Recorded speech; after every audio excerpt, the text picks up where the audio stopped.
Hey guys, welcome back to our channel. In this video, I'll be showing you a quick and easy guide on how to put pictures in TikTok comments. It's a simple process, so let's dive right in. First things first, find a TikTok video you want to comment on.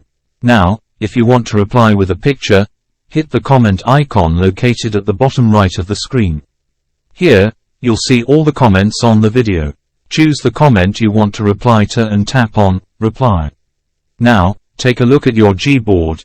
You'll notice a red camera icon next to the text box. Simply tap on it, and you'll be directed to your camera.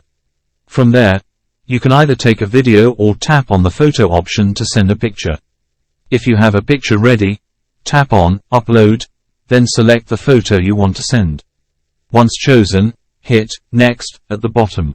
Now, you can customize the post settings. Once decided, tap on Post at the bottom right corner. To locate your comment with the picture, go to your profile icon at the bottom right corner. From there, that's how you easily put pictures in TikTok comments. If you found this video helpful, please consider giving it a thumbs up, subscribe to our channel.